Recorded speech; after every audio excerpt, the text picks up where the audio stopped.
March 18. Total satisfaction.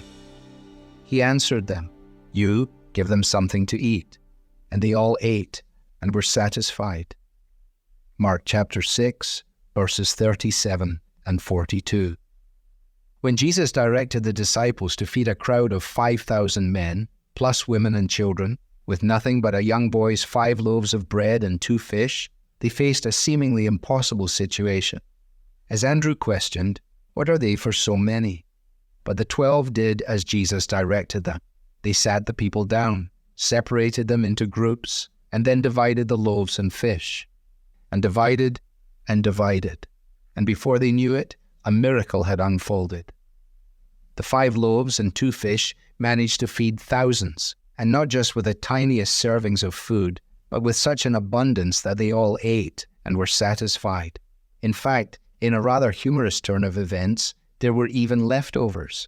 Just as God had done centuries earlier with the manna in the wilderness, here the shepherd of Israel proved his identity and provided for his people's needs, both literally and symbolically. It should be impossible for us to consider this story and not recognize that God takes unmanageable situations and unbelievably limited resources and multiplies them for the well-being of others and the glory of his name. And he can do this with our lives as well. Perhaps, if you are the only Christian in your family, in your class, or at your job, you may wonder like Andrew, "What am I among so many? What can I say? What can I do?" But here is the real question to ask. Have I truly offered up my resources to God? My time, talents, energy, gifts, and finances? They may not be much, but he can multiply them. The missionary, Gladys Aylward, lived in London with no education and no savings. What she had, though, was a passionate longing to go to China to share the gospel. This small-statured lady, who had long, straight, black hair, thus began a journey by train and then by ocean liner and eventually ended up in Shanghai. As she stood on the deck, looking out on the city, she saw all the small-statured Chinese people with their straight, black hair, and she suddenly realized that God had had a plan and purpose for her all along.